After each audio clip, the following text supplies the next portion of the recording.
I started out in the entertainment industry uh, because my dad worked at Universal Studios for almost 30 years. And it's kind of hard to grow up around that and not want to be a part of the arts or and the entertainment world to some degree. And I got an opportunity to do some writing at a really early age for a production company that was doing a kids' TV show. And they came to me and then they said, "Hey, well, listen, we'd love to do a faith-based feature film." And I said, "I don't want to do a faith-based feature film. Those are terrible." And I have found in my experience that whenever I tell the Lord I'm not going to do something, He says, "You're going to do this." And I did the film, and it was a wonderful experience. And the Lord really used it to change my heart in regards to what I was doing in the arts. Was I doing it just for personal gain, or was I doing it really to use the gifts that God had given me to glorify Him? And it was a wonderful experience, and thus has kind of changed drastically the shape of my career since then. I was really close friends with Dr. Bob Dixon, who's the chair of the communication department at the Masters University. And he had just come on his chair, and he said, "Hey, listen, we have a media arts program. We'd kind of like to maybe do some things different, change it up a little bit. Would you be interested in coming on board?" Again, I said, "I don't like school. I don't want to go do this." And the Lord said, "No, you're going to go do this." And for the last almost 6.5 years now, we've been working hand in hand to kind of revamp, and we now have this cinema and digital arts emphasis within the communication major. That actual major will be launching, the cinema and digital arts major will be launching online sometime next year, which we're really excited about because it'll be the first practical media arts degree in the country online. So we're really excited about that.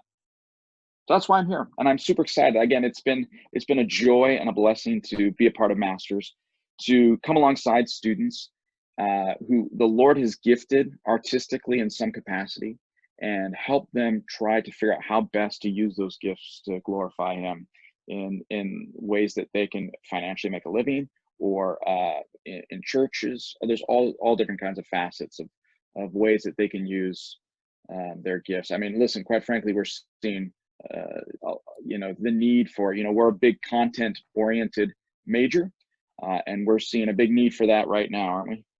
We are. And so I wanted to just highlight for a second. So, well, you do have a background in the entertainment industry. You are in our communication department, which is more than just film. And we have a cinema and digital arts emphasis major because it's more than just film. And Right. so I wonder if, we're in a very unprecedented period of time with the pandemic situation and COVID-19. And I'm wondering if there's any observances that you could make in terms of how delivery of communication information has changed, or maybe highlighted unique aspects during this Sure. time. Okay, so in our communication department, we have several different emphases. We have speech, we have journalism, we have creative writing, we have cinema and digital arts. All of those are about delivering a message.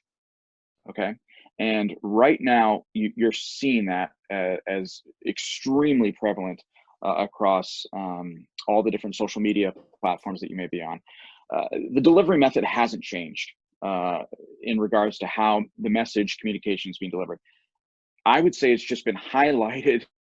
It's just highlighted the importance for every business, organization, church to effectively know how to communicate the message, their message. That's the key. The unique situation we're in right now is everybody's captive, right? They're captive at home. So you've got this really unique situation where you've got a record amount of people online with social media, streaming, shopping. And so you've got all these businesses that are competing for those eyeballs. And again, it's way more intense than it's ever been. And so market share is extremely competitive right now. And unfortunately, the downside is you're seeing a lot of small businesses struggling to compete because they don't have the media content or infrastructure to compete with the big boys.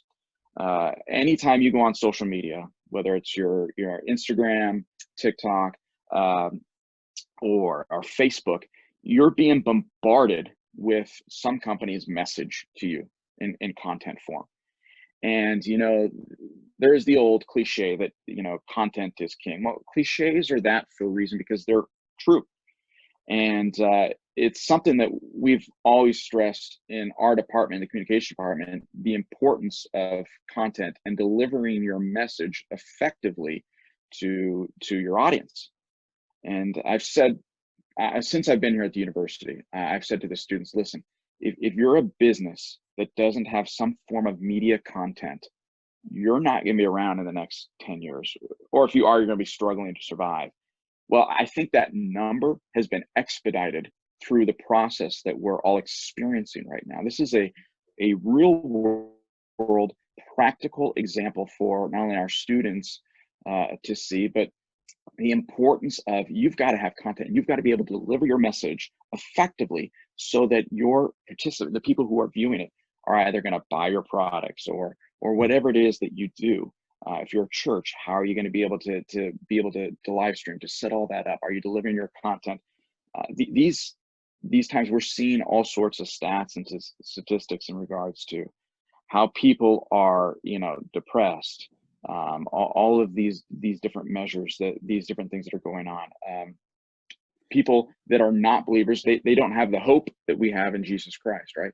And so this is, I think, a unique time to be able to use technology to deliver the greatest message of all time, which is the thing that we're celebrating the end of this week, which is the death and resurrection of Jesus Christ. Yeah. That is the greatest message of hope for our students. And I'm hoping that our students will kind of use that. Yeah, no doubt. Well, you mentioned something, Matt, that I think is really important based on what you and Dr. Dixon have helped me understand, and that is the importance of how the digital arts.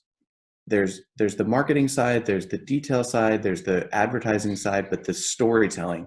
Talk a little bit about the importance of storytelling. What are some of the important elements that you try and focus on, and that will take a message from merely presenting information to connecting with people? Right. So I think oftentimes when a story doesn't work, it's because it doesn't ring true. It rings false, right? There's a couple different ways. We teach this in one of our speech courses. We talk about how you can be persuasive with your content. There's a fine line though between persuasive and manipulation, and that line is truth. And so if you're being truthful, you can persuade people towards what it is you're doing. But the moment you step over into manipulation, that's when it's not truth and it's lies and you're being deceptive. And that's the big thing, I think, with stories. When it rings true, when it's truth, it resonates with us, right? There's certain things with story. You want to always find something with a story, especially if you're doing a film or TV or even a commercial. As we're seeing, again, we're being bombarded with commercials right now. The important thing is to find something that resonates with the audience. And that's usually something that's truthful. Okay, well, what's going on right now? Well, we know that we're all stuck at home for the most part, and we can't leave. So if I do a commercial that's around that, immediately everybody can, for the most part, relate to that, right? And so it's important to really think through that. I think too that something that's important to remember is that when you're doing story, it's so often to just do the easy on the nose type thing, but it's the stuff that's clever, that the thinking outside the box and how you deliver that message can be effective in this time, especially in this time, right? When we're competing with so many different things, what's going to be the thing that sets you apart in terms of how you're delivering that message from everybody else that may be delivering that same exact message? So you've got to think creatively in terms of how you deliver that differently. Good. I like what I appreciate about your department at the university is the focus on kind of the fundamental the fundamental nature of the storytelling is the key, and what are the components of good communication, but then also coupling that with with what is true, and keeping that in the center. Maybe Matt, you mentioned a few components, but how is that? How are students living that out? How are they displaying that or demonstrating that learning in your department? What are some of the things that are going on that can highlight that for us?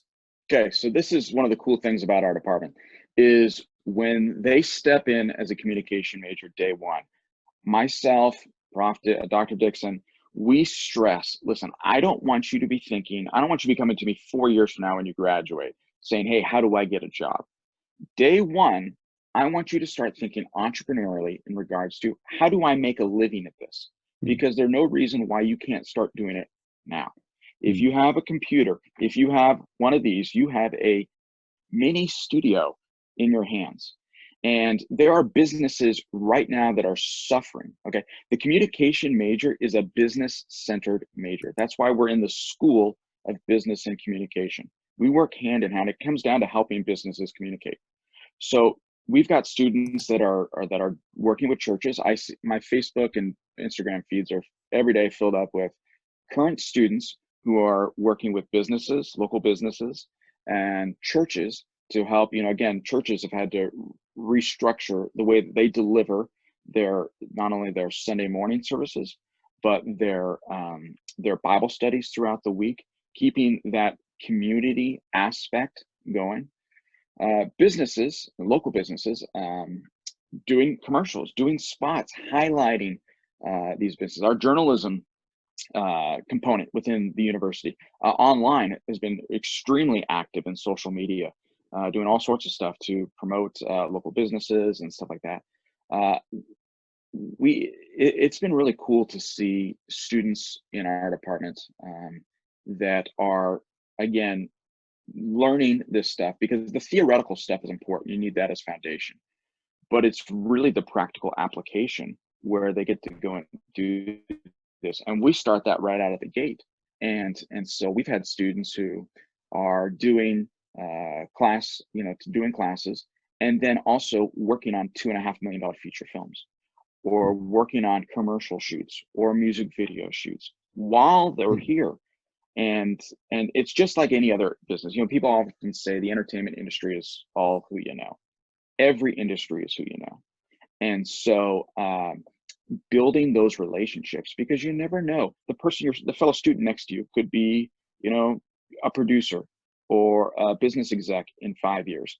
But because you were friendly and had a good reputation with them, they bring on that, oh, I remember, so-and-so who was really good with a camera and could edit, really well. And this happened yesterday.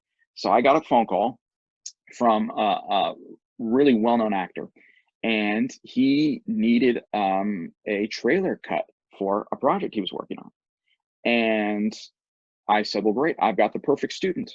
And I connected him with that student yesterday, and now that student's helping edit that trailer.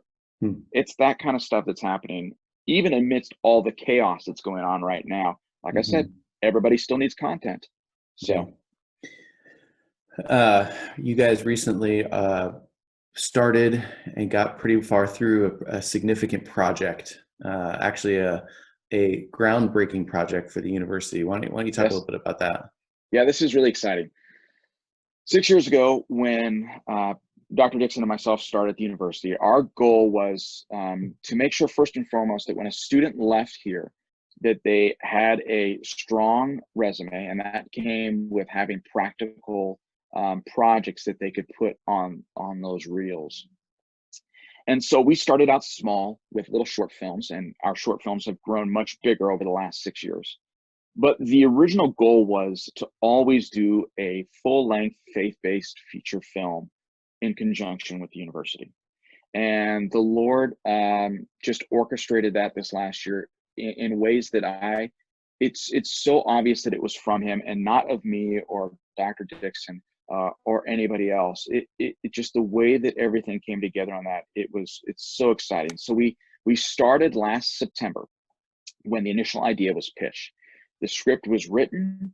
And we started pre-production, which is the beginning phase of making a film, back in November. We we have every winterim post session. We have a class that we do typically a production in. And typically it's a production that runs 3 or 4 days. Well, we shot the entire feature film over that class, made it a longer class, and shot a feature film. So we had, if I remember correctly, I think it's somewhere between 25 and 30 students that from the university that participated. We had an additional 5 students that did dual enrollment from a local high school.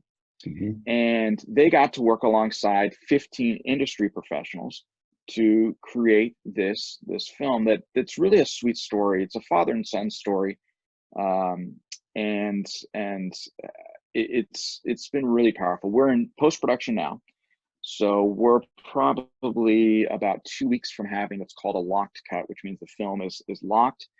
We have an effects company that's doing effects work right now, and then the score and the mix will happen, and we're hoping to be done middle of summer with the film, and then we can get it out to audiences so they can see it and enjoy the fruits of the labor of many at the university who without it would not have been possible to make this film. Yeah, I mean, it was exciting to watch that come together and to do what I could do to help be a part of that. Well, you were a big part, Dr. Hopewell. A lot of people don't know this, but we shot for 3 days at Dr. Hopewell's house, and he was very gracious. If you've ever had anybody film at your house, you know it's not a simple thing. when 30 plus people move into your house for 3 days with equipment and everything, you and your wife and your kids were very gracious. So we thank you for that. Wow. Yeah, it was exciting to be a part of. And it was primarily exciting to be a part of because of so many students that I saw involved. Matt, maybe you could direct maybe our listeners or people that are watching the recording. One of the things I really enjoyed when I got to the university and I heard about all your short films is that I could actually watch them. Yeah. So all of our short films are on Vimeo. And you can go to Vimeo and search TMU COMM department, and you'll find all of our short films there. If you want to find more about the feature film on Instagram, it is The Man from Nowhere Movie. And I believe it's the same on Facebook.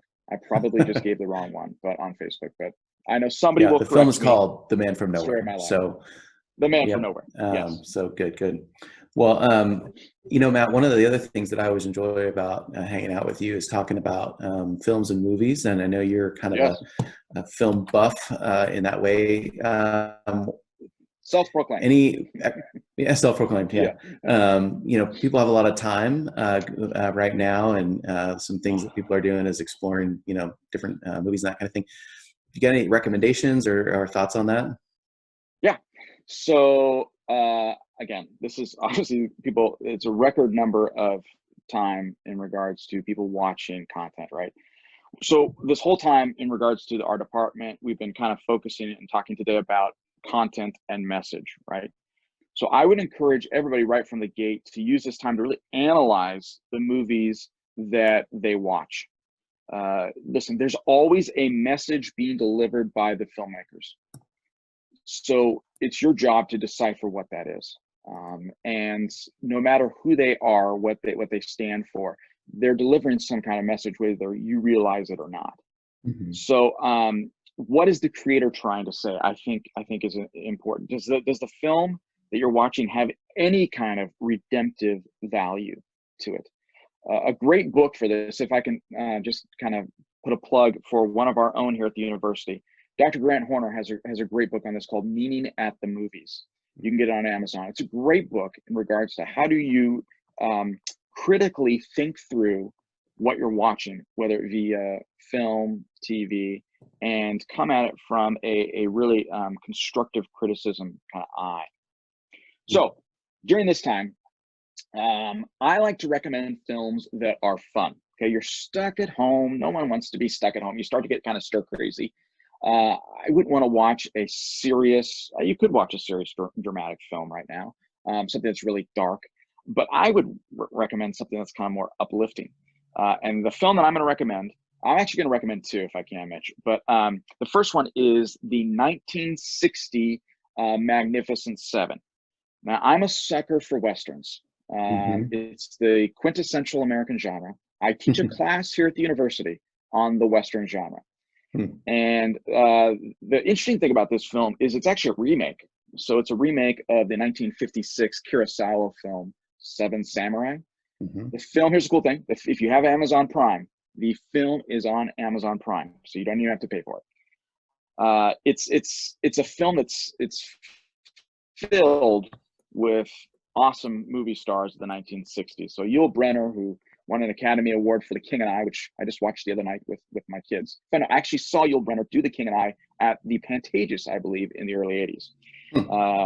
Steve McQueen's in the movie, Charles Bronson, Eli Wallach. Charles Bronson is often regarded as this, really tough guy on screen. And in The Magnificent Seven, he really has this kind of soft, touching performance that's really sweet. The film tackles all sorts of different kind of topics and issues like race, class difference. But at the core of the story, this is the important part, is it's about a group of men who all start out with the same kind of idea, which is self-interest. And over the course of the film, that gets transformed, and they end up protecting this group of people who can't protect themselves. One of the things that makes this movie unique is that in previous Westerns up until then, they would just focus on one protagonist. So he'd either be, the kind of the wild kid, or the crazed neurotic, the aristocratic loner, or maybe the outsider kind of seeking acceptance. And in this film, the movie incorporates all of them.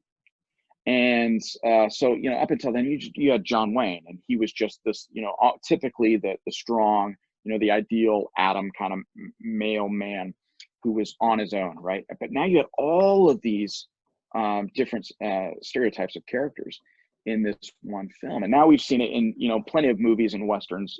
Tombstone, Young Guns, all those have modeled kind of that portrayal. But you had all these guys who were out for self-interest, and the film just strips all of that away. It's a fun movie, but it's also got at its core a really strong moral message. It's got, again, one of the most classic film scores of all time by Elmer Bernstein. It's a movie where you walk away and you go, oh, man, that was a lot of fun. The second film, if I can do one more, Mitch, Yeah. is the 1956 Ben-Hur. And you'll probably, I don't think this on Amazon or Netflix, so you'll have to pay for it, but it's well worth it. You're going to pay, what, $4 or $5 to rent the movie. It's a 3-hour movie. Now, you might be saying, 3 hours, I can't sit through that. You did for Endgame. You can do it for this, okay? It's a interesting backstory on this film. So the original book was written in 1880 by a guy named Lee Wallace. He was not a Christian, okay, when he started out writing this book, and was a stickler for detail. So he had actually been to the Holy Land, had gone there to research, and started writing this book. And through the book, got saved. Okay, the title of the book wasn't just Ben-Hur. The title of the original book was Ben-Hur: The Tale of the Christ. At the time, it was considered one of the most influential Christian books of the 19th century. Sorry. And one of the great things about this film is it's a powerful film about a man's transformation from revenge and this revenge plot to love and compassion. And one of the great things I love about the movie is you never see the face of Christ. You always see Christ from behind or at his feet. There's a reverence to the way that Christ is portrayed. And I love the fact that you actually don't hear Christ speak. You hear others speak about what he said. And the reason I'm kind of pushing this film is it's one of my favorite faith films. And I don't think a lot of people often think about that because it's out of sight, out of mind. It came out in the 1950s, but it really is. It's a strong portrayal of Christ and the reason he came to earth. There's a scene at the foot of the cross where Judah Ben-Hur comes, and he's standing there and he's talking to somebody, and he says, why would he come? And this other guy tells him, well, that he came, he came to die on the cross, like we're seeing. This was all prophesied. And the guy goes, and Judah Ben-Hur basically says, that's the end. This is the end, all for this. And the other guy goes, no, this is just the beginning. And it's a really powerful film. And so those would be my two recommendations. Well, I love talking to you about films because you're always unpacking, background and motivation and pulling out certain aspects of it. And last night, you and I were talking. We had a good conversation about that. We probably don't have time to get into that now, but I wonder if maybe at this point, if you want to just reiterate, you had talked a little bit earlier about all the emphases. What are the options that students have? And while you're talking about what in the comm department, what you guys offer. Maybe at that time we could get a few more Q&A questions popping up, and we can see if we can address some of those. Sure. So first we have a speech communication. So anybody that wants to go on to law school, this is a great emphasis within the department for them. We have our creative writing. So any kind of form of writing. And that's one of our core within the communication department. We have what's called core courses, and you'll always take one of those creative writing courses. We have a journalism, which is really seeing some tremendous growth. Dr. Dixon's doing an awesome job with just kind of doing some really great things. And again, here's the cool thing about Dr. Dixon. So whether it's film, journalism, creative writing, speech, he's done all of those. So he was a screenwriter at one point, worked in the industry. He's worked for a newspaper. He's been published as a creative writer. He's done all these things. So you're not just, when you come to our department, you're not just getting people who, again, theoretically can deliver the message, but even all of our adjuncts, they all currently still work in the specific fields of which they teach, which is really important because, again, back to building connections, that's how you build connections. So it's really cool. And then we have journalism, creative writing, speech. We have what's called, and it has a different title, but it's basically our general communication major. A lot of people see, oh, general, that's not an emphasis. It is actually. And the cool thing about that is you can actually pick and choose across all of our different communication electives, and it's a lot of fun. So those are the different options that you have. Maybe mention a little bit more. We have a question from one of the attendees about the creative writing. So maybe talk about that. I know we recently had a couple of students get some novels published. So maybe just talk a little bit about that. Sure. So again, Dr. Dixon, who oversees that emphasis within our department, has really worked and honed this emphasis so that when you come here, you're learning the specifics in regards to writing to make it as a living. Okay. So the specifics in regards to, it's one thing to sit down, I'm going to write a novel. Okay. I'm going to write a novel. It's for me. Boom. That's great. But ultimately, everyone wants their work to be seen by others. Okay, that's why, again, there may be some introverts who don't want that, but the ultimate goal for most of us is we want our work to be seen and enjoyed by others. So that's what this emphasis is all about, is effectively creating content, whether it be short stories, novels, memoirs, to be able to be of quality that then can be distributed. The great thing too is not only does Dr. Dixon have numerous contacts within the publishing world, but many of our adjuncts in that do as well. And we've had several students in the last year write novels and be published. We had one of our students, Allie Ray, who wrote a novel and had a book signing this last semester. One of the cool things about her, there's a lot of crossover with the different emphases. And so she was a creative writing major, but she actually worked on one of the screenplays in screenwriting class for one of the short films. It was called The Lunch Rush, and it was a musical that we did. And so, yeah. I like that one. That was a good one. Okay. Thanks, Lillian, for the question. And Paul, who says, I recommend The Sting. The Sting is probably one of my top 3 favorite films of all time. The script is brilliant. I reference it in screenwriting classes. Most screenwriting books reference the sting because of how it's structured. They actually lay out all the structures of the 3-act structure, which is typical for most stories, whether it be plays, novels, scripts. They actually lay it out in the film with screen breaks. So they'll tell you when they're actually doing the different changes in the script. It's pretty cool. Awesome. Another question is we referenced the feature-length film that the university did. Yes. Question is, when will we get to see that? And here's what I want to ask you to do is maybe talk about when you think that might be available for people to see, but also talk about the mechanisms. You and I have had conversations about distribution, channels, who's going to buy it, all those kind of things. Okay, so we're hoping to be finished with the film middle of summer.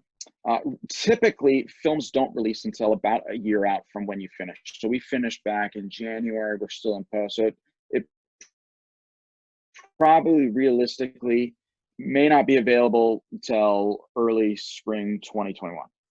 That's conservative. That's just how it typically works. But there again, the game, when I first started in the industry, there was 2 avenues. There was film and TV. And now the avenues are wide open. You've got streaming, and the streaming platforms are endless. You still have DVD and Blu-ray.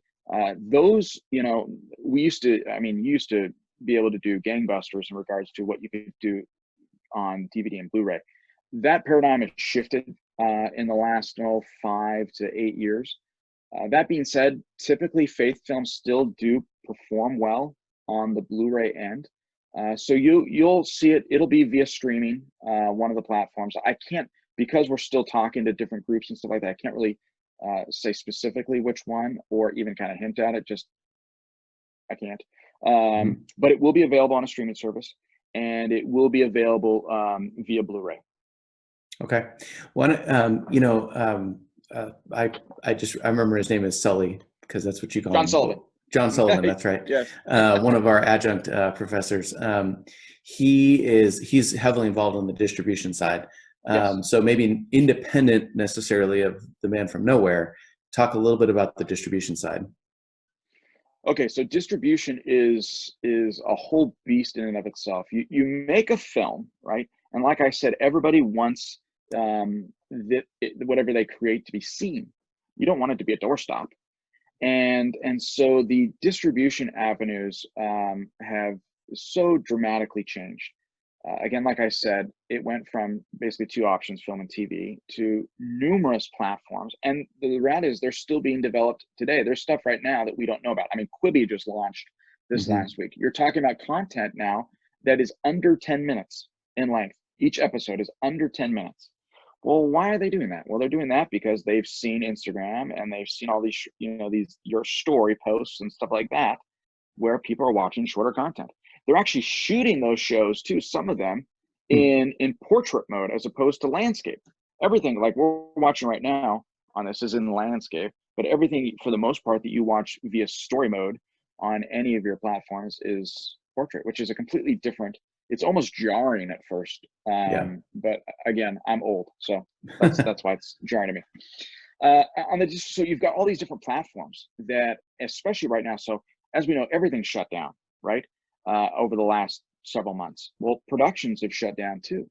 So what's happening is you've got all the distributors who are looking for content. I was just talking to one of the producers on our film, and he has a really good friend who has a really big project with a big name actress, and the streamers won't pick it up because it's a little too dark. They don't want dark content right now because of the situation we're in. They want uplifting content. Now that doesn't necessarily mean faith content, but they want uplifting content. And so if you have that kind of project right now, it can be a really good time for you that opens more doors than potentially they have in the past.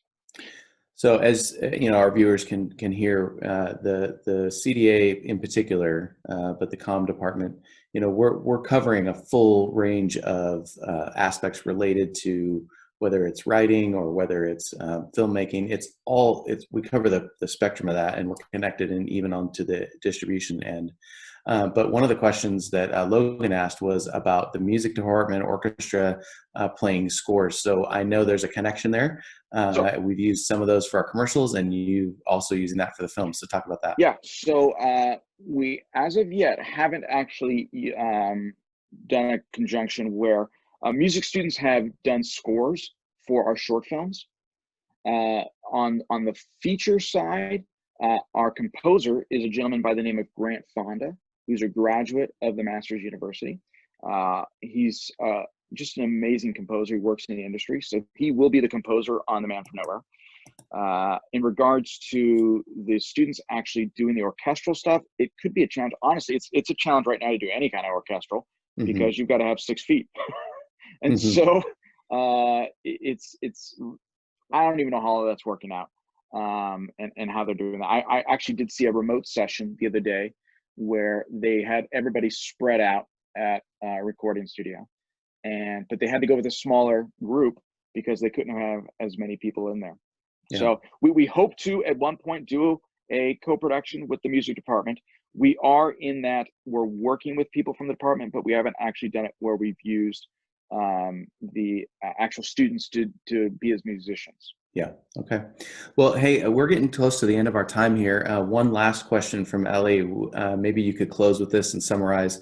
I know this is we have full degrees on this. People write whole books on this question, but maybe if you could just summarize and in the sense of helping people as they watch content, watch films, what makes a good film? What takes a good film and makes it a great film? Why The Sting? Why Ben-Hur? Why The Magnificent Seven? If you could distill that down, what takes one from good to great? Here's the challenge. A lot of that is subjective. Mm-hmm. The way that you and I, we could sit down and talk about a film and have completely different takes on it because I'm coming at it from my perspective and you're coming at it from your perspective. There are obviously commonalities that we all have, and there's certain things.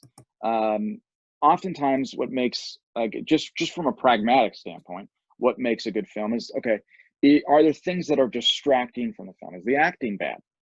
Does the picture look bad? Is the music bad? Is the sound bad? I always tell my students, when you make a short film, most student short films, either the sound is bad, the acting's bad, or it looks bad, and oftentimes all three. So you want to make sure that you don't have those things. So when you're looking for a film, what are the things that stand out to you? Are the performances great? Is there some kind of, is the story well told? Again, it usually goes back to the script because it starts there. Is the script solid? Is it tight in regards to the 3-act structure? Is the character's motivation? Do we actually care about the protagonist in the film? And typically a protagonist has some kind of arc. There's the hero's journey, which I'm sure many of you have read. And so you look for those things. It's all those things. But again, a lot of it's subjective, Mitch, unfortunately, or not unfortunately, but it's subjective. And now we can say that there are certain movies where we have heralded as classics, right? Okay, well, what has made those classics? Again, I think it goes back to the production. Everything kind of came together for it to work well, and the script was good. The right actors were in there, and it also depends. Sometimes certain films are successful and hit a chord because of when they come out in history. And so I think that you're going to see certain films even right now that, because they have an uplifting message or they're a feel-good movie, are going to resonate with audiences differently than they may have even 3 months ago. And so I think that's but again, like we said, it's a tricky question because there isn't just one thing. It's a myriad of things that kind of come together. Okay. All right. Well, I didn't really answer your question because it's such a tough one to answer. Sure. Yeah. I think I think it is tough to answer. It is subjective, but I think, like you said, the elements of story writing, obviously, good filmmaking it resonates and resonates with the human condition and with people. So, well, hey, I enjoy our conversations, Matt. Whenever we have an opportunity, Vanessa, I'll turn it back over to you here as we wrap up. Thank you. All right, thank you. Time flew by. Thanks so much to both of you for sharing with us. Thank you to our guests for joining us this morning. We invite your questions and invite you to reach out to the admissions department if you have any further questions about the comm department, or even if it's about academics, departments, or life at TMU. We'd love to hear from you. So thank you for joining us today. Everyone have a wonderful weekend.